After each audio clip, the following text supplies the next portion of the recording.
नमस्कार, आज की बात में आपका स्वागत है। आज सबसे पहले बात करेंगे पाकिस्तान की।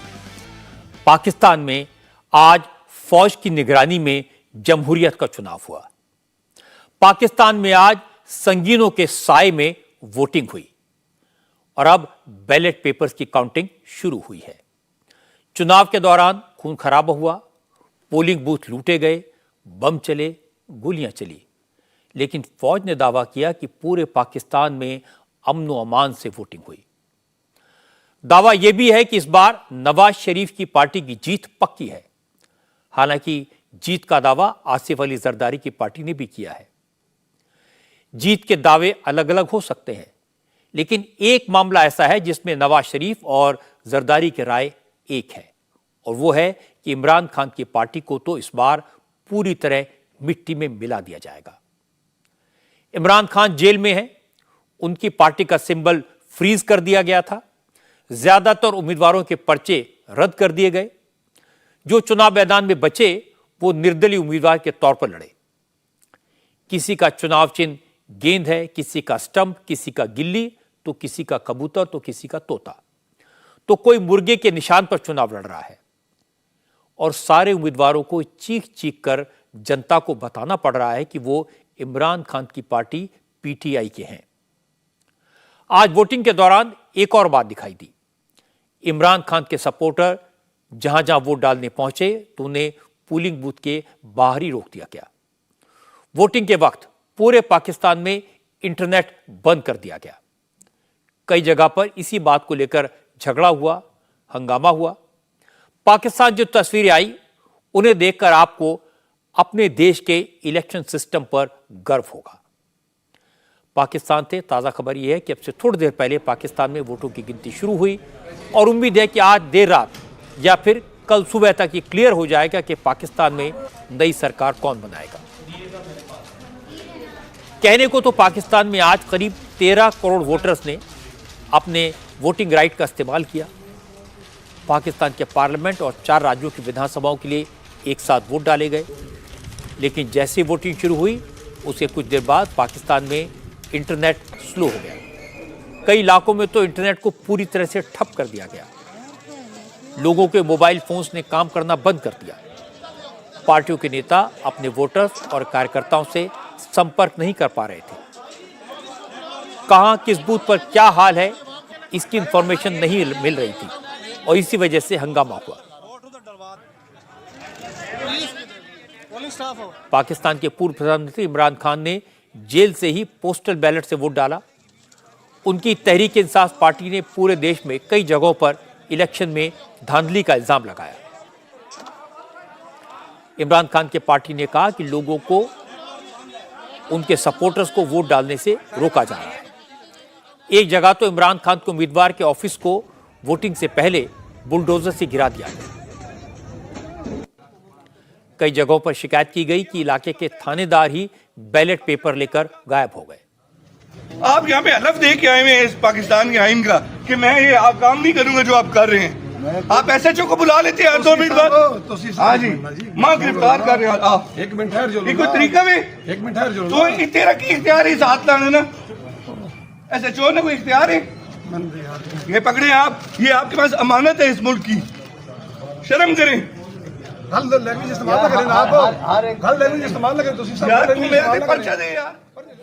इस तरह की तकरार की तस्वीरें कई जगह से आई।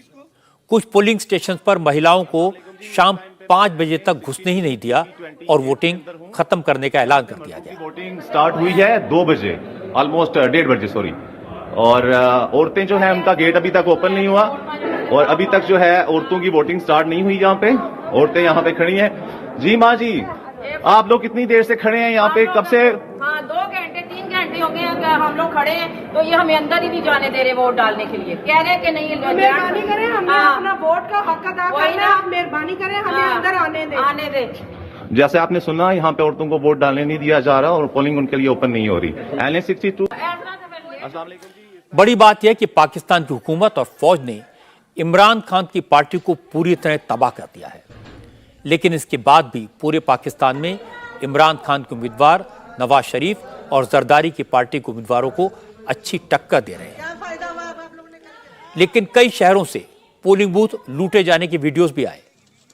इमरान के सपोर्टर्स ने इल्जाम लगाया कि नवाज शरीफ के सपोर्टर्स बूथ लूट रहे हैं, फर्जी वोट डाल रहे थे और पुलिस खामोशी से तमाशा देख रही थी। सबसे ज्यादा शिकायत इंटरनेट बंद करने को लेकर की गई। कहा गया कि इंटरनेट बंद करके फौज ने धांधली का इंतजाम पूरा कर दिया। नेटवर्क से बहुत इशू आ रहे हैं, वोटर्स को बुलाने के लिए प्रॉब्लम है हमारे लिए, और लोग नहीं आ रहे हमारे पास, और काउंटिंग करने के लिए, सीरियल नंबर निकालने के लिए बहुत से मुश्किलात हैं हमको नेटवर्क से। हमको आइडिया नहीं था कि नेटवर्क इस तरह डाउन हो जाएगा, और ये अगर नेटवर्क अगर आला हुकाम के पास है तो उसको फौरी तौर पे खोला जाए। पूरे पाकिस्तान में सिक्योरिटी का मसला है, वहाँ पर अगर खुसूसी तौर पर फिलहाल आर्मी वाले मतलब है कि लिहाज रख लेंगे। अभी तक कोई ऐसी हालात नहीं है जो हमें इस बात पर मजबूर करे कि हम वोट डालने न जा सके। बाकी खतरा तो हर जगह मौजूद है, यहाँ पर भी है, वहाँ पर भी है। इमरान खान की पार्टी के लोग कह रहे हैं कि अगर उनके सपोर्टर्स वोट डालने दिया जाता तो इमरान खान की पार्टी के लोग इंडिपेंडेंट सही लेकिन बड़ी भारी संख्या में जीत जाते। पाकिस्तान में चुनाव के दौरान बड़े पैमाने पर वायलेंस हुई। वोटिंग के दौरान आतंकवादियों ने खैबर पख्तूनख्वा सूबे में गश्त लगा रही पुलिस की टीम पर हमला किया। इसमें पुलिस के 4 जवान मारे गए। बलूचिस्तान में भी कई पोलिंग बूथ पर ग्रेनेड से हमले होने और फायरिंग की खबरें आई। हालांकि सरकार ने कहा कि इससे वोटिंग पर असर नहीं पड़ा। इससे पहले कल बलूचिस्तान सूबे में 2 बड़े आतंकवादी हमले हुए थे। इन दोनों हमलों में कुल मिलाकर 30 से ज्यादा लोगों की जान चली गई थी। पाकिस्तान में जमीयत-ए-उलमा-ए-इस्लाम, पख्तून तहफ़्फ़ुज़ मूवमेंट जैसी पार्टियों की रैलियों में आतंकवादी हमले हुए। कई उम्मीदवारों को निशाना बनाकर दहशतगर्दों ने उन पर अटैक किया। इमरान खान की पार्टी तहरीक-ए-इंसाफ ने इल्जाम लगाया है कि इलेक्शन में फौज और एक्टिंग गवर्नमेंट ने नवाज शरीफ की पार्टी की खुलकर तरफदारी की। इस वजह से चुनाव के नतीजों में धांधली हुई। जब वोटिंग खत्म हुई तो तहरीक-ए-इंसाफ के नेता अपने सपोर्टर से काउंटिंग सेंटर्स पर डेरा डालने की अपील करने लगे। मेरा ये पैगाम फौरी तौर पर फैलाएं, जो लोग ये सुन रहे हैं वो बाहर निकलें और कारकुनों को और आवाम को ये बताएं कि पोलिंग खत्म होने के बाद बहुत अहम है कि आपने पोलिंग कैंप पर मौजूद रहना है, पोलिंग स्टेशन के बाहर मौजूद रहना है। प्रिजाइडिंग अफसर का ये कानूनी फरीजा है कि वो मौके पर गिनती करे और पोलिंग एजेंट्स को फॉर्म 45 इशू करे अपने दस्तखत के साथ। उसके बाद ये बहुत जरूरी है, इस पर किसी सूरत में फॉर्म 45 पर समझौता नहीं हो सकता। उसके बाद प्रिजाइडिंग अफसर्स, जितने भी पोलिंग स्टेशन या बिल्डिंग के अंदर प्रिजाइडिंग अफसर्स हैं, वो तमाम निकलेंगे और रिटर्निंग अफसर की तरफ जाएंगे। आप सब ने उनका एक एक करके पीछा करना है और रिटर्निंग अफसर के दफ्तर उनको बाहिफाजत पुरअमन तरीके से पहुंचाना है। ये बहुत जरूरी है। वहां रिटर्निंग अफसर के दफ्तर के बाहर फिर आप मौजूद रहें जब तक रिजल्ट नहीं आता। ये बहुत जरूरी है। गिनती को कहीं और नहीं होने देना। फॉर्म 45 हासिल करें, मौके पर हासिल करें। ये कानूनी फरीजा है प्रिजाइडिंग अफसर का, इस पर किसी सूरत समझौता नहीं हो सकता। पाकिस्तान में पार्लियामेंट और असेंबली के इलेक्शन एक साथ होते हैं। जब कोई सरकार अपना कार्यकाल पूरा कर लेती है तो देश में कार्यवाहक सरकार बनती है और ये एक्टिंग गवर्नमेंट अगले 90 दिनों में 90 डेज में चुनाव कराती है। लेकिन इस बार पाकिस्तान में आम चुनाव करीब 3 महीने की देरी के बाद हुए। कोई ना कोई बहाना बनाकर चुनाव टाले जाते रहे। चुनाव से पहले तक इमरान खान के खिलाफ नवाज शरीफ और बिलावल भुट्टो की पार्टी ने हाथ मिला लिया था, लेकिन अब दोनों पार्टियां एक दूसरे के खिलाफ मैदान में हैं। पाकिस्तान पीपल्स पार्टी का सिंध और साउथ पंजाब में अच्छा खासा असर है। आज आसिफ अली जरदारी ने नवाबशाह शहर में वोट डाला। बिलावल भुट्टो ने सिंध के लरकाना में वोट डाला। बिलावल लरकाना से ही चुनाव लड़ रहे हैं। वोट डालने के बाद बिलावल ने भी चुनाव में गड़बड़ी का इल्जाम लगाया। बिलावल भुट्टो ने कहा उन्हें अपनी जीत का तो यकीन है, लेकिन चुनाव के दौरान पूरे मुल्क में जिस तरह मोबाइल इंटरनेट सर्विसेज बंद की गई उससे गड़बड़ी का शक तो होता है। इंशाल्लाह तो ताला मेरा मैंडेट किसी को नहीं दिया जा सकता। जैसे आप देख रहे हो कि जिस तादाद में और जैसे आप निकले हैं वोट डालने के लिए, इंशाल्लाह ताला पाकिस्तान पीपल्स पार्टी ज़रूर कामयाब होंगे। मैं बिल्कुल इसका मज़ाहमत करता हूँ। मैं मुतालबा करता हूँ इलेक्शन कमीशन से, इंटरिम गवर्नमेंट से, अदालतों से कि मोबाइल सर्विसेज को बहाल किया जाए। ये पूरा मुल्क में वोटर टर्नआउट पे भी असर होगा। आज का पोलिंग डे का कोऑर्डिनेशन पे असर होगा और पोलिंग डे पे टर्नआउट पे असर होगा, और सबसे भरकर जब गिनती हो रहा है, जब आरओज के साथ पोलिंग एजेंट्स बैठे हुए होंगे और वो फॉर्म 45 का कोऑर्डिनेशन के वक्त में बहुत से मुश्किलात होंगे। साथ साथ अगर कोई सिक्योरिटी का, वायलेंस का कोई इंसिडेंट होता भी है तो हम वो इंफॉर्मेशन हम तक पहुंचना में ताखीर होगा, जिससे अवाम का नुकसान भी हो जाएगा। तो सिक्योरिटी के लिहाज से जमहूरियत के नाम पे बस नॉर्मल फंक्शनैलिटी के हवाले से मोबाइल सर्विसेज को फिलफौर बहाल होना चाहिए। ये एक पाकिस्तान के अवाम का बुनियादी हक है। इस बार पाकिस्तान के चुनाव में नवाज शरीफ फौज के फेवरेट माने जा रहे हैं और उनकी पार्टी को मेजॉरिटी मिल सकती है। नवाज शरीफ 3 बार पाकिस्तान के वजीर आजम रह चुके हैं, लेकिन फौज के दखल की वजह से वो कभी भी अपना टर्म पूरा नहीं कर पाए। हालांकि दावा यह किया जा रहा है कि इस बार फौज का रुख नवाज शरीफ की तरफ है, इसलिए चुनाव में उनकी पार्टी जीतेगी। आज नवाज शरीफ ने भी वोट डालने के बाद पूरे कॉन्फिडेंस के साथ कहा कि इमरान खान ने मुल्क का बेड़ा गर्क कर दिया। प्राइम मिनिस्टर बनने पर वो मुल्क को महंगाई, बेरोजगारी जैसी मुसीबतों से निजात दिलाएंगे। कौम को जो है ना वो बिल्कुल दबाव बर्बाद करने का जो कल्चर है, इंशाल्लाह लोगों के लिए जिंदगियों में आसानियां आएंगी, महंगाई का इंशाल्लाह ताला खात्मा पीछे कर भाई थोड़ा और पाकिस्तान के लोग खुशहाल जिंदगी इंशाल्लाह बसर कर सकेंगे। और यही लोगों का आज लोगों की तमन्ना है। एक पार्टी जो है उसको मरीम नवाज साहब बहुत ज़रूरी है। अगर इसके मुल्क के मसाइल हल करने हैं तो एक पार्टी जो है उसको पूरा मैंडेट मिलना चाहिए। पाकिस्तान में वोटिंग बैलेट पेपर से होती है, काउंटिंग जारी है, लेकिन सबको मालूम है कि नतीजा क्या आएगा। पाकिस्तान में सब ये मानकर बैठे हैं कि इस बार नवाज शरीफ की पार्टी PMLN को फौज की तरफ से जिताया जाएगा। मियां साहब की पार्टी का फौज से अलायंस इलेक्शन का ऐलान होने से काफी पहले हो गया था। अगर नेशनल असेंबली में PMLN को फुल मेजॉरिटी मिली तो नवाज शरीफ प्राइम मिनिस्टर बनेंगे। अगर सरकार बनाने के लिए जरदारी या बिलावल भुट्टो से अलायंस करने की जरूरत पड़ी तो शहबाज शरीफ एक बार फिर वजीर आजम बन सकते हैं। लेकिन पाकिस्तान में लोग एक ही बात कह रहे हैं, सरकार कोई भी बनाए, वजीर आजम कोई भी हो, हुकूमत फौज ही चलाएगी। नवाज शरीफ को पहले भी फौज ने बनाया था और उन्हें हटाया भी फौज ने ही था। उन्हें 12 साल तक 2 बार मुल्क से बाहर एग्जाइल में रहना पड़ा। फिर फौज से दोस्ती हो गई, केस भी वापस हो गए, वो पाकिस्तान लौट आए, चुनाव भी लड़ पाए। इमरान खान को भी फौज ने बनाया था, लेकिन इमरान ने 2 बड़ी गलतियां की। एक तो फौज से टकरा गए, फौज की ताकत को उन्होंने चैलेंज किया, और दूसरा अमेरिका के बारे में बेसिर पैर की बयानबाजी की। नतीजा यह हुआ कि फौज ने उन्हें हुकूमत से हटाया, जेल में डलवा दिया, और अब उनके बाहर निकलने के चांस कम हैं। इमरान ने भी नवाज शरीफ को जेल में डाला था, और अगर नवाज शरीफ एक बार फिर प्राइम मिनिस्टर बने तो वह इंश्योर करेंगे कि इमरान की बाकी की जिंदगी जेल में ही कटे। चुनाव का माहौल हमारे देश में भी है। सत्ता पक्ष और विपक्ष आमने सामने हैं, एक दूसरे पर करारे हमले भी हो रहे हैं, लेकिन यहां वाकई में लोकतंत्र है, जमहूरियत है, और जो कुछ हो रहा है वो लोकतंत्र की मर्यादा में रहकर हो रहा है।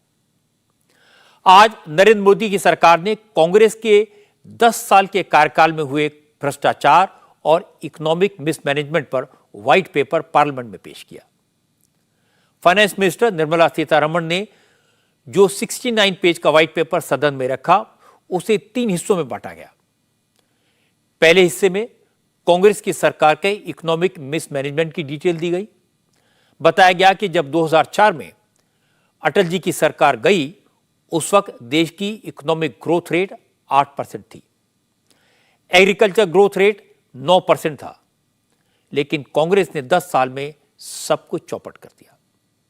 महंगाई चरम पर पहुंच गई, बैंकिंग सेक्टर डूब गया, विदेशों से बेतहाशा कर्ज लिया गया और रेवेन्यू जनरेशन लोएस्ट लेवल पर पहुंच गया।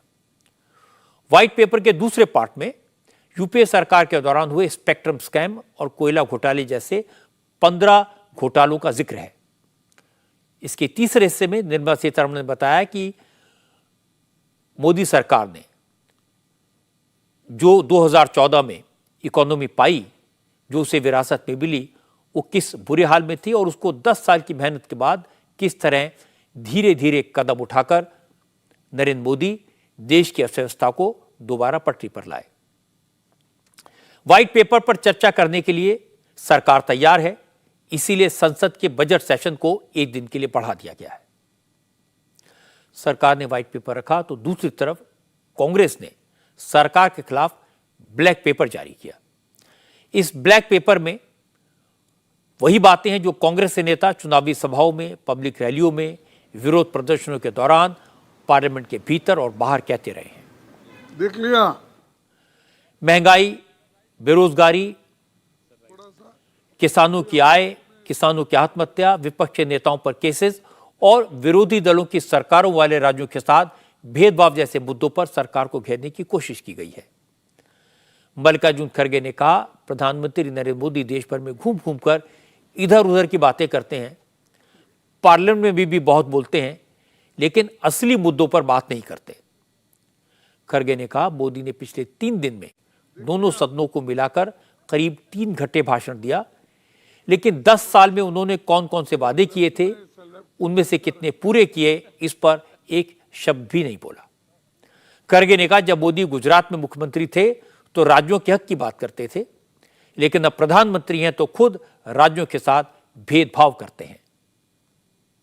कितने लोगों को एम्प्लॉयमेंट मिला, कितने लोगों को अच्छी नौकरी मिली, ये उन्होंने कभी नहीं बताया। और दूसरी बात ये तो रोजगारी की, एक देहात में भी रोजगारी कम हो रही क्योंकि ये नरेगा का पैसा वो रिलीज नहीं कर रहे, और हर स्टेट में डिस्क्रिमिनेशन हो रहा है। और दूसरा महंगाई तो इतनी बड़ी है, तो वो नेहरू के ज़माने की कंपेयर करते हैं, इंदिरा गांधी जी के कंपेयर प्राइसेस उस वक्त क्या थे वो कम। अरे आज आप क्या कर रहे हैं वो महत्व का है। जब चीफ मिनिस्टर थे गुजरात के, आपने पूछा केंद्र सरकार उस वक्त के यूपीए गवर्नमेंट को कि 50% टैक्स स्टेट को मिलना चाहिए। आपने तो खुद बोला चीफ मिनिस्टर होके, और वही बात अगर दूसरा बोलता है वो देशद्रोही होता है। सरकार पर आरोप लगाने के बाद खड़गे राज्यसभा पहुंचे। आज राज्यसभा में उन सदस्यों को विदाई दी गई जिनका कार्यकाल खत्म हो रहा है। इस अवसर पर प्रधानमंत्री नरेंद्र मोदी भी बोले, लेकिन मोदी को पता था खड़गे कांग्रेस की तरफ से ब्लैक पेपर जारी करके आए हैं। मोदी ने सबसे पहले खड़गे पर चुटकी ली। मोदी ने कहा, जब कोई अच्छा काम हो रहा है तो उसे किसी की नजर न लग जाए, इसके लिए काला टीका लगाया जाता है। खड़गे जैसे अभिभावक ने आज काला टीका लगाया, इससे अच्छी बात और क्या हो सकती है। मोदी ने कहा कि वो खड़गे के ब्लैक पेपर का भी स्वागत करते हैं। कभी कभी कुछ काम इतने अच्छे होते हैं जो बहुत लंबे समय तक उपयोगी होते हैं। हमारे यहाँ कोई बच्चा कुछ अच्छी चीज कर लेता है, कोई बच्चा अच्छे कपड़े वपड़े पहन करके अवसर के लिए तैयार होता है, तो परिवार में एक आध स्वजन आ जाता, अरे किसी की नजर लग जाएगी, उसको काला टीका कर दो, तो ऐसे काला टीका कर देते हैं। आज देश पिछले 10 साल में समृद्धि के नए नए शिखर सर कर रहा है। एक भव्य दिव्य वातावरण बना है, उसको नजर न लग जाए, इसलिए काला टीका करने का एक प्रयास हुआ है। मैं उसके लिए भी खड़गे जी का बहुत धन्यवाद करता हूं, ताकि इस हमारी प्रगति की यात्रा को कोई नजर न लग जाए। ये नजर न लग जाए इसलिए आपने आज जो काला टीका किया है, मैं तो सोच रहा था सब काले कपड़ों में आएंगे, लेकिन शायद काला जादू खिंचते खिंचते खिंचते ब्लैक पेपर तक चला गया है, लेकिन फिर भी मैं उसका भी स्वागत करता हूं, क्योंकि जब भी अच्छी बात होती है काला टीका नजर न लग जाए, इसलिए बहुत जरूरी होता है। और उस पवित्र काम को, और आप जिस उम्र के हैं उस व्यक्ति जब ये काम करता है तो जरा अच्छा रहता है, तो मैं इसके लिए भी आपका आभार व्यक्त करता हूं। इस बात में कोई शक नहीं कि नरेंद्र मोदी के प्रधानमंत्री बनने के बाद देश की अर्थव्यवस्था में जबरदस्त सुधार हुआ है। भारत के अब दुनिया की तीसरी सबसे बड़ी अर्थव्यवस्था बनने में ज्यादा देर नहीं है। इस सफलता के पीछे मोदी का दृढ़ संकल्प, अथक परिश्रम, कुशल नीति और साफ नीयत है।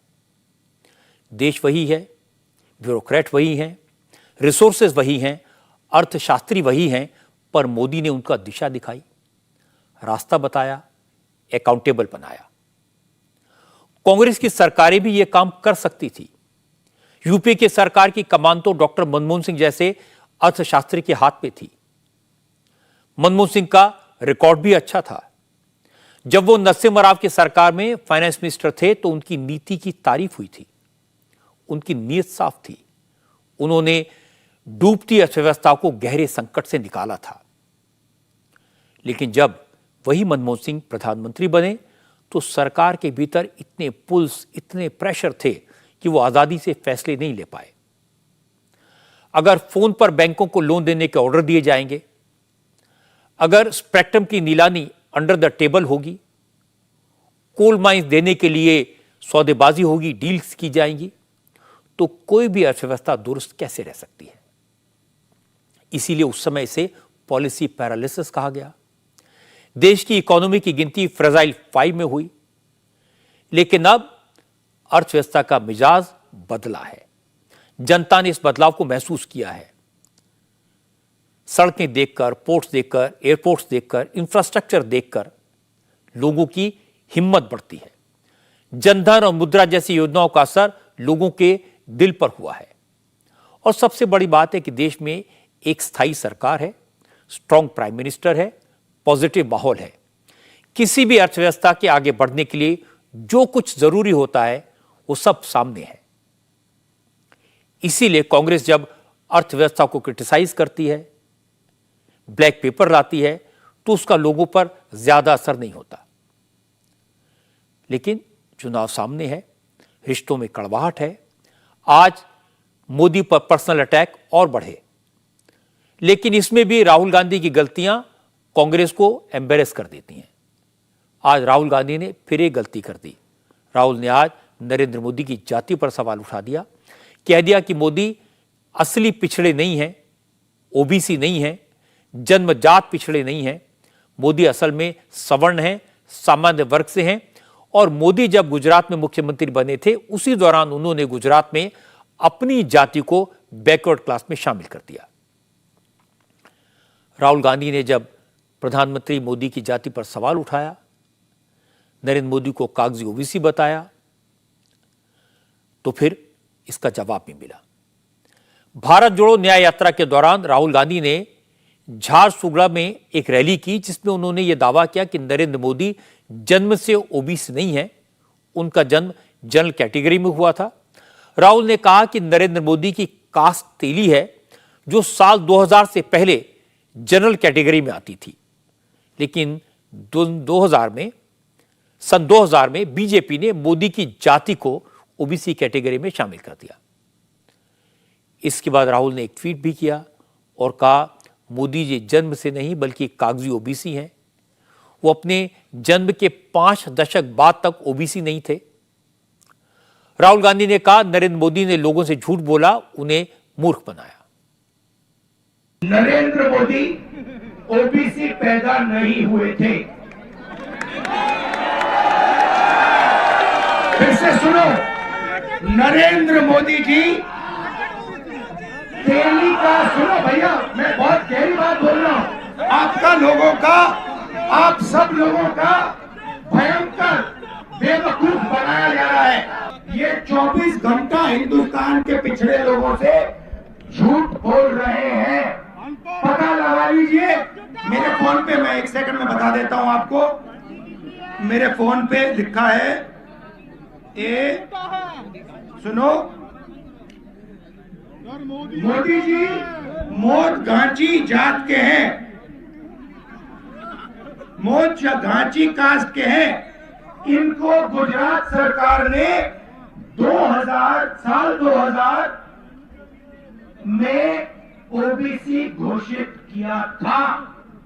आपके प्रधानमंत्री ओबीसी कास्ट के नहीं थे, वो जनरल कास्ट के आदमी हैं और वो देश के हर पिछड़े वर्ग के व्यक्ति का बेवकूफ बनाने के लिए प्रधानमंत्री बनाए गए हैं। आपके प्रधानमंत्री ओबीसी नहीं पैदा हुए, आपके प्रधानमंत्री जनरल कास्ट पैदा हुए, और ये पूरी जिंदगी में जाति जनगणना नहीं करेगा, क्योंकि ये आपके प्रधानमंत्री पूरे देश से झूठ बोल रहे हैं। ये ओबीसी नहीं पैदा हुए, ये जनरल कास्ट के आदमी है, ये ओबीसी जाति जनगणना कभी नहीं करने देगा। राहुल गांधी के इस बयान पर रविशंकर प्रसाद ने करारा जवाब दिया। उन्होंने कहा कि राहुल गांधी थोड़ा पढ़ लिख कर बोलते तो बेहतर होता। वह हताशा में ऐसी बेबुनियाद और बेसिर पैर की बातें कर रहे हैं, लेकिन मोदी को ओबीसी, एससी, एसटी सब अपना नेता मानते हैं। अब इस तरह की बेबुनियाद, शर्मनाक, बेसिर पैर की बातों का जवाब देके मैं राहुल गांधी को सम्मानित करूं, यही उनका स्तर हो गया है। तब तो लगता है कांग्रेस पार्टी जो संख्या बची है ये भी नहीं आने वाली है। उन्होंने मान लिया कि हमको हार नहीं है। देश का गरीब मोदी जी को अपना नेता मानता है। देश का पिछड़ा, अति पिछड़ा, वंचित, शेड्यूल कास्ट, शेड्यूल ट्राइब सभी मोदी जी को अपना नेता मानता है, क्योंकि उनको मालूम है कि नरेंद्र मोदी हमारे लिए काम करते हैं, गरीबों की चिंता करते हैं, उनके काम को देखा है, तो इससे उनकी परेशानी है। लेकिन राहुल गांधी का यह स्तर हो जाएगा तब तो मैं यही कहूंगा कांग्रेस पार्टी का भविष्य बिल्कुल अंधकार में है। और इस बात का और जवाब देकर के मैं राहुल गांधी के इस बेबुनियाद, शर्मनाक टिप्पणी को और सम्मानित नहीं करना चाहता। अब मैं आपको बताता हूं कि राहुल गांधी की प्रॉब्लम क्या है। प्रॉब्लम यह है कि उनकी पार्टी के नेता उन्हें जो भी बता देते हैं, जो भी लिखकर दे देते हैं, वो उसे बिना क्रॉस चेक किए पूरे आत्मविश्वास के साथ पब्लिक के बीच बोल देते हैं, और इसी चक्कर में बार बार किरकिरी होती है। इस बार उन्हें किसी ने व्हाट्सएप मैसेज भेज दिया, यह बता दिया कि मोदी मोड़ घांची जाति के हैं और यह जाति गुजरात में पहले सामान्य वर्ग में थी, और यह भी लिखा कि सन 2000 में बीजेपी ने इसे पिछड़े वर्ग में शामिल किया, इसलिए मोदी असली पिछड़े नहीं हैं। राहुल को लगा यह बड़े मजे की चीज है, काम की चीज है, मोदी पर हमला करने का मौका मिलेगा। और आपने देखा होगा कि भाषण के दौरान जेब से मोबाइल निकाला और वही मैसेज पढ़ दिया जो उन्हें भेजा गया था। और बोलते तो बहुत कॉन्फिडेंस के साथ हैं और बात जोर जोर से बोलते हैं। अब हकीकत क्या है यह मैं आपको बताता हूं। प्रधानमंत्री नरेंद्र मोदी जिस मोड़ घांची वर्ग से आते हैं, उसे कांग्रेस की सरकार ने ही पिछड़ी जाति में शामिल किया था। 25 जुलाई 1994 1994 को गुजरात सरकार ने एक अधिसूचना जारी की थी, जिसके तहत 36 जातियों को पिछड़े वर्ग में शामिल किया गया था। उसमें 25वें नंबर पर मोड़ घांची जाति का उल्लेख भी है। उस वक्त गुजरात में कांग्रेस की सरकार थी। छबीलदास मेहता मुख्यमंत्री थे। उस वक्त नरेंद्र मोदी राजनीति में आए ही नहीं थे, न विधायक थे, न मंत्री थे, न मुख्यमंत्री थे। यानी कांग्रेस की सरकार के वक्त मोदी की जाति को पिछड़े वर्ग में शामिल किया गया। कांग्रेस ने मोदी की जाति का मुद्दा उस वक्त भी उठाया था जब 2013 में मोदी को प्रधानमंत्री पद का उम्मीदवार बनाया गया था। उस वक्त ये सच्चाई सामने आ गई थी। उसके बाद कांग्रेस के नेता खामोश हो गए। लेकिन राहुल गांधी न तो इतिहास को याद रखते हैं, न पिछली गलतियों से सीखते हैं, न खुद पढ़ते हैं, न रिसर्च करते हैं, लेकिन कॉन्फिडेंस गजब का है। और इसी चक्कर में बार बार गलती करते हैं और उनकी वजह से एम्बैरेसमेंट कांग्रेस के नेताओं को होता है। विरोधी दलों के सामने एक और मुश्किल है, एनडीए का कुनबा बढ़ता जा रहा है और इंडिया अलायंस के पार्टनर कम होते जा रहे हैं। आरएलडी के अध्यक्ष जयंत चौधरी की कल देर रात होम मिनिस्टर अमित शाह के साथ लंबी मीटिंग हुई है। टीडीपी के अध्यक्ष चंद्रबाबू नायडू भी दिल्ली में हैं। चंद्रबाबू नायडू ने जेपी नड्डा और अमित शाह दोनों से मुलाकात कर ली है। अब चर्चा है कि चंद्रबाबू नायडू एनडीए में शामिल हो सकते हैं। आंध्र प्रदेश के मुख्यमंत्री जगन मोहन रेड्डी भी दिल्ली पहुंच गए हैं। जगन मोहन रेड्डी ने प्रधानमंत्री नरेंद्र मोदी से मिलने का वक्त मांगा है और वो दिल्ली में बीजेपी के बाकी नेताओं से भी मिलने वाले हैं। दावा तो यह किया जा रहा है कि जगन मोहन रेड्डी भी बीजेपी के साथ अलायंस करना चाहते हैं। अब चंद्रबाबू नायडू और जगन मोहन में से किसी एक का चुनाव बीजेपी को करना है। इसके अलावा आज इस बात के भी संकेत मिले कि पंजाब में अकाली दल भी फिर से एक बार एनडीए में शामिल होना चाहता है और उसको लेकर जल्दी ही अकाली दल के नेताओं से बीजेपी की बात होगी। लेकिन आज सबसे ज्यादा चर्चा रही जयंत चौधरी की अमित शाह से मुलाकात की, क्योंकि अखिलेश यादव और जयंत चौधरी सीटों के बारे में बंटवारे पर बात करके सब कुछ तय कर चुके थे और अब जयंत चौधरी पाला बदलने जा रहे हैं। जाहिर है अखिलेश यादव इससे परेशान हैं। कल तक अखिलेश कह रहे थे कि जयंत चौधरी सुलझे हुए नेता हैं, वो किसानों के हक की बात करते हैं, इसलिए वो कहीं नहीं जा रहे। लेकिन आज अखिलेश के सुर और तेवर दोनों बदले हुए थे। आज अखिलेश यादव ने कहा बीजेपी खरीद फरोख्त और तोड़फोड़ में माहिर है, किसे कब तोड़ना है, किसे कब खरीदना है, उसके लिए क्या करना है, बीजेपी को अच्छी तरह मालूम है। भारतीय जनता पार्टी दलों को तोड़ना जानती है। भारतीय जनता पार्टी किसको कब लेना है वो जानती है। भारतीय जनता पार्टी ये भी जानती है कि कैसे बेईमानी करनी है। चंडीगढ़ में देखा है आपने किस तरह बेईमानी हुई है। भारतीय जनता पार्टी ये भी जानती है कि कब किसको खरीदना है। भारतीय जनता पार्टी यूं ही थोड़ी सबसे बड़े दल बन गया है। वो जानते हैं कि कब किसको कैसे क्या करना है, किसके पास ईडी भेजना है, किसके पास सीबीआई भेजनी है, किसके पास आईटी इनकम टैक्स का छापा मारना है। अखिलेश की बातों से साफ है कि उन्हें भी लगने लगा है कि जयंत चौधरी अब जाने वाले हैं। अगर जयंत चौधरी इंडिया अलायंस छोड़कर एनडीए में शामिल होते हैं तो यूपी में विपक्षी एकता को झटका लगेगा। बंगाल और बिहार में तो पहले ही आघात लग चुका है। महाराष्ट्र और तमिलनाडु को छोड़कर अब ऐसा कोई बड़ा राज्य नहीं है जहां इंडिया अलायंस बचा हो। जहां तक एनडीए का सवाल है, उसकी ताकत धीरे धीरे बढ़ती हुई दिखाई दे रही है।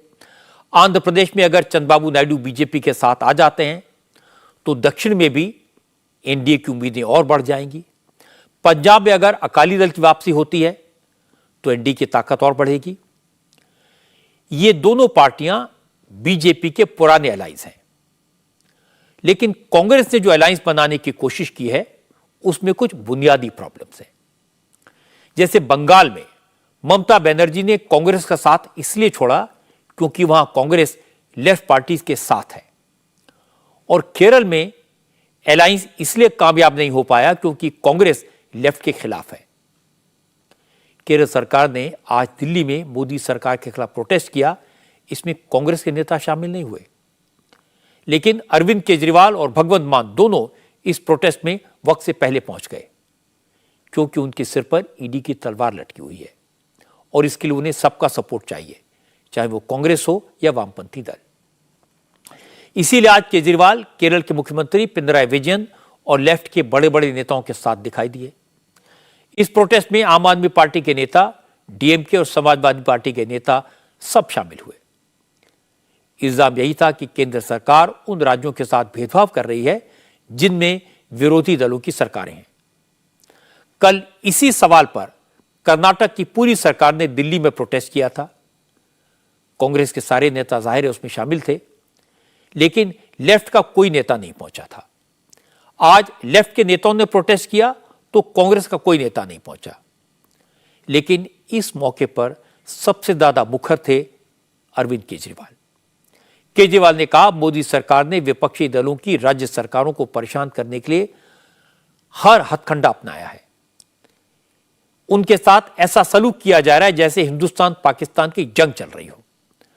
और इस बात केजरीवाल असली मुद्दे पर आए। उन्होंने कहा कि मोदी सरकार ने ईडी को हथियार बना लिया है। अभी हेमंत सोरेन को जेल भेजा गया है, अब उन्हें जेल भेजने की तैयारी है। हो सकता है अगला नंबर सिद्धारमैया या पिनराई विजयन का हो। ईडी, यह अब इनका एक नया हथियार आ गया ईडी। यह भी पीएमएलए जो कानून लेके आए उसमें ही लिखा है कि जब तक उस आदमी को, किसी को भी पकड़ के जेल में डाल दो और जब तक उस आदमी का मुकदमा पूरा नहीं हो जाता, वो निर्दोष साबित नहीं हो जाता, तब तक वो जेल से बाहर नहीं आएगा। ये तो बहुत खतरनाक है। अभी हेमंत सोरेन साहब को इन्होंने जेल में डाल दिया, अभी तक उनके ऊपर कुछ भी साबित नहीं हुआ है, अभी उनके ऊपर मुकदमा नहीं चला है, अभी मुकदमा शुरू भी नहीं हुआ है, अभी जांच चल रही है। लेकिन अगर मुकदमे को 15 साल लगे तो हेमंत सोरेन साहब 15 साल जेल में रहेंगे। और ये तो किसी को भी कर दें, कल मुझे पकड़ के जेल में डाल देंगे, विजयन साहब को पकड़ के जेल में डाल देंगे, स्टेलिन साहब को पकड़ के जेल में डाल देंगे, सीतारमैया साहब को पकड़ के जेल में डाल देंगे, सुखविंदर जी को, किसी भी को भी पकड़ के जेल में डाल देंगे और सरकार गिरा देंगे। किसी को भी पकड़ के चोर चोर चोर चोर चिल्लाना चालू कर देते हैं लोग। और आज मैं बीजेपी वालों को कहना भी चाहता हूं, समय का चक्र घूमता है, समय बड़ा बलवान है, अहंकार मत करो। भगवान ना करे कल समय का चक्र जब घूमेगा और तुम इधर होगे और हम उधर होंगे, कहीं ऐसा ना हो कि यही कानून तुमको खाने के लिए दौड़े उसके बाद। एक जमाना था जब केजरीवाल वाकई में उधर थे और वो भी सबको चोर चोर कहकर चिल्लाते थे, सब पर आरोप लगाते थे। जहां तक राजनीति की बात है, ईडी का डर विपक्ष के नेताओं के लिए फेविकॉल का काम कर रहा है। केजरीवाल का भाषण इसका सबूत है।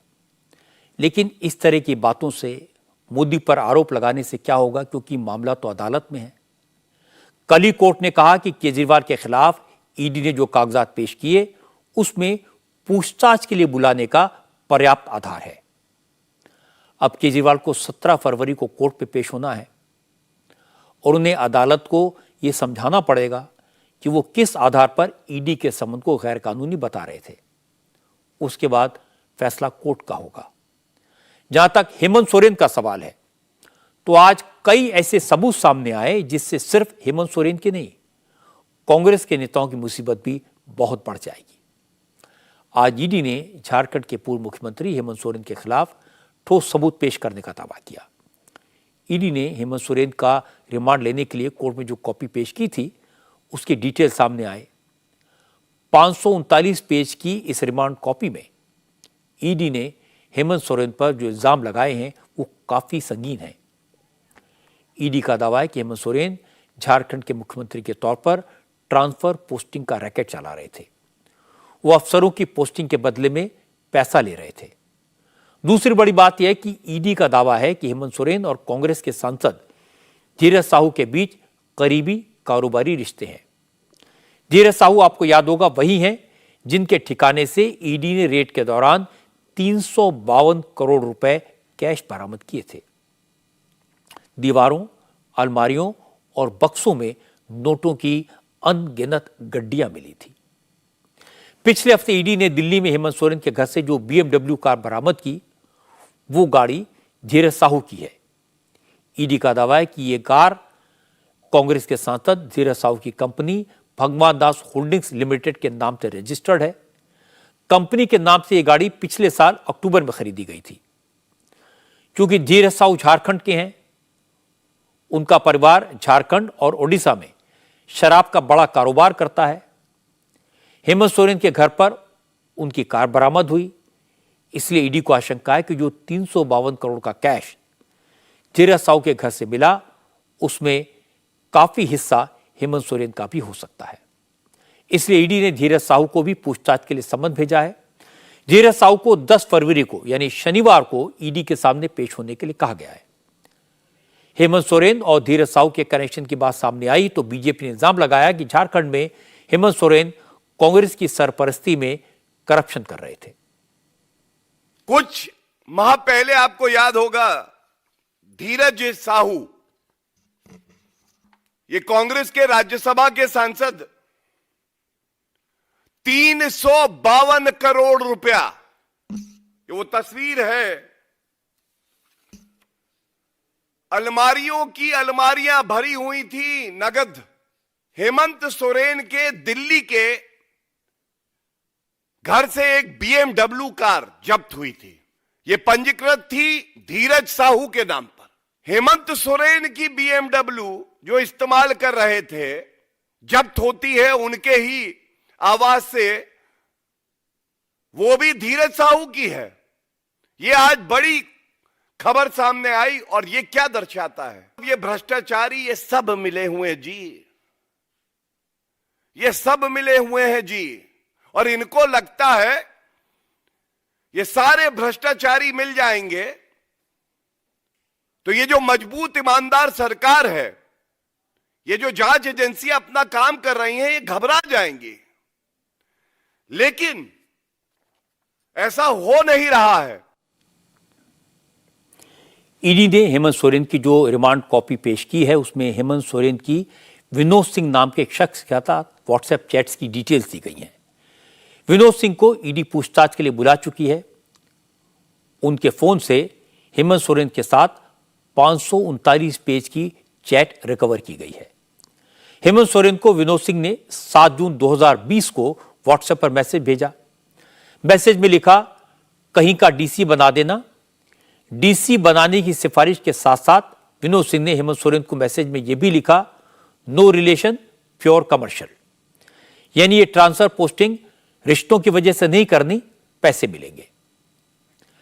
ऐसे सैकड़ों मैसेजेस हैं जो ईडी ने विनोद सिंह के मोबाइल से रिट्रीव किए हैं, जिनमें वो हेमंत सोरेन से ट्रांसफर पोस्टिंग की बात कर रहे हैं। 7 जून 2020 को विनोद सिंह ने हेमंत सोरेन को एक और मैसेज भेजा था। इस व्हाट्सएप मैसेज में एक अफसर का नाम भी लिखा है, भाई शशि रंजन IAS, इसको भी डीसी बनाने की बात कही गई है। मैसेज में विनोद ने लिखा कि शशि रंजन को किसी छोटे शहर का नहीं, बड़े शहर का डीसी बनाया जाए।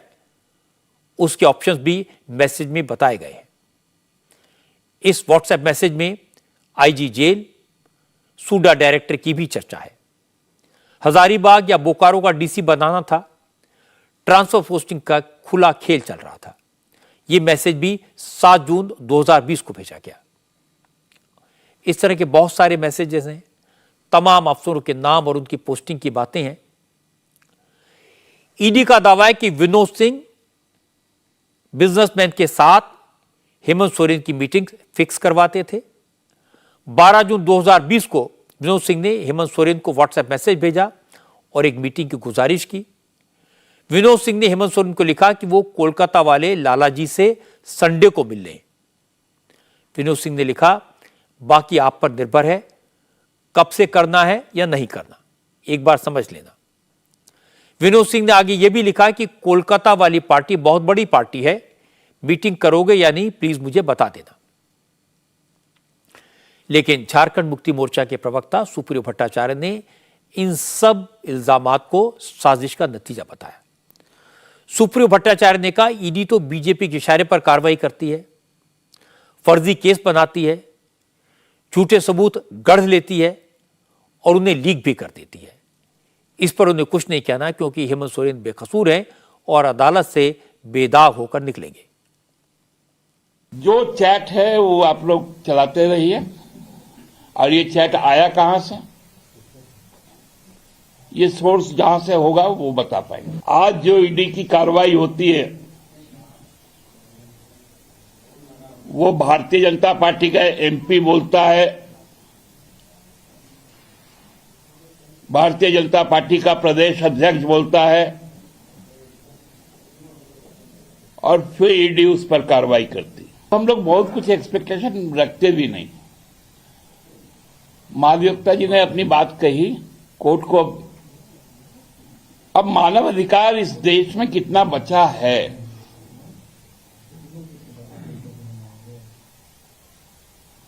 हमारा आर्टिकल 32 को जिस प्रकार से व्यक्ति विशेष पर लागू किया जाता है वो साफ बता देता है कि हालात क्या है। ये सही है कि हेमंत सोरेन ने करप्शन किया है या नहीं, वो दोषी हैं या नहीं, इसका फैसला तो अदालत करेगी, सबूतों के आधार पर करेगी। लेकिन अब तक जो प्रूफ सामने आए हैं उनसे इस बात के संकेत मिलते हैं कि हेमंत सोरेन की मुश्किलें बढ़ने वाली हैं।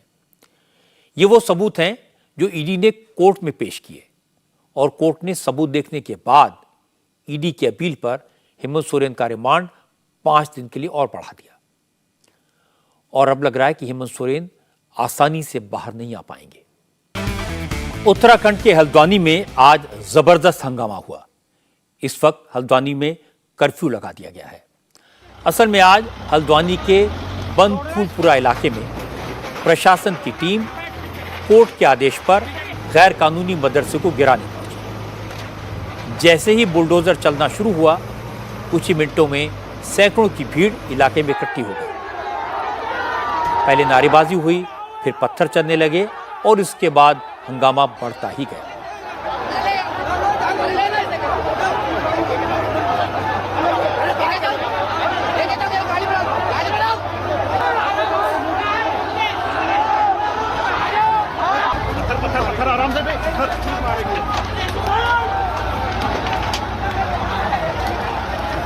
इसके बाद पुलिस ने सख्ती की तो दंगाइयों ने कई गाड़ियों में आग लगा दी। 1 दर्जन से ज्यादा गाड़ियां जलकर राख हो गई, कई गाड़ियों को तोड़ दिया गया। ऐसे नहीं पूछेगा यार।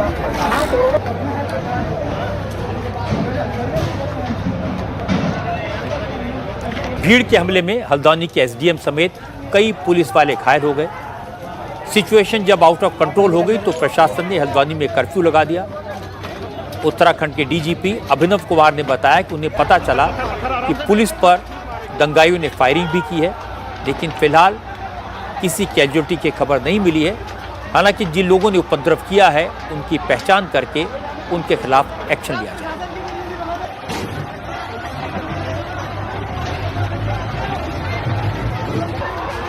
वहाँ कुछ उपद्रवी अराजक तत्वों द्वारा पथराव किया गया, आगजनी की गई और उनके पास शायद ये भी सूचना है कि अवैध असलहों से उन्होंने पुलिस और प्रशासन पर फायरिंग भी की और कुछ पुलिस की गाड़ियों को जलाने की सूचना है। थाने के आसपास भी तोड़फोड़ और आगजनी की सूचना है। कई संख्या में जो पुलिसकर्मी और प्रशासन के लोग चोटिल हुए हैं, उनको वहाँ स्थानीय अस्पतालों में दाखिला कराया गया है। फिलहाल किसी कैजुअल्टी की सूचना नहीं है। स्थिति जहाँ तक मेरी जानकारी है तनावपूर्ण है पर नियंत्रण में है और हम लोग के पास इस पूरे घटनाक्रम की डिटेल अलग अलग जगह पे जो जो इसमें उपद्रव किया गया है उसकी सारी फुटेज है। जो भी उपद्रवी तत्व इस घटना के पीछे थे उनको चिन्हित किया जाएगा और उनके खिलाफ सख्त से सख्त कार्रवाई की जाएगी। मामले की गंभीरता को देखते हुए कुछ देर पहले उत्तराखंड के मुख्यमंत्री पुष्कर सिंह धामी ने एक हाई लेवल मीटिंग बुलाई, जिसमें चीफ सेक्रेटरी और डीजीपी के अलावा इंटेलिजेंस के सीनियर अधिकारी शामिल हुए। मुख्यमंत्री धामी ने जानकारी ली और इसके बाद उन्होंने कहा कि इलीगल कंस्ट्रक्शन गिराने की कार्रवाई कोर्ट के आदेश पर हुई है, लेकिन जो भी माहौल बिगाड़ने की कोशिश करेगा उससे सख्ती से निपटा जाएगा।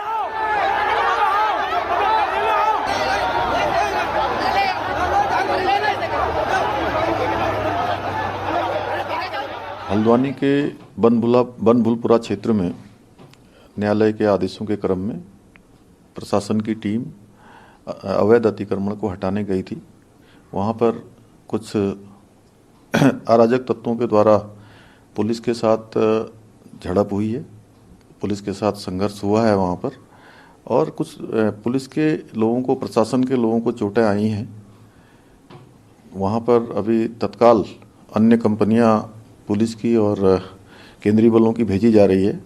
सभी से शांति बनाने का हमने अपील की है, कर्फ्यू लगा दिया गया है और जो भी इसमें दंगाई होंगे, जो भी इस प्रकार का अतिक्रमणकारी होंगे, जिन्होंने आगजनी की है, उनके खिलाफ कठोर कार्रवाई की जाएगी। हल्द्वानी में जो कुछ हुआ वो दुखद है, नहीं होना चाहिए था।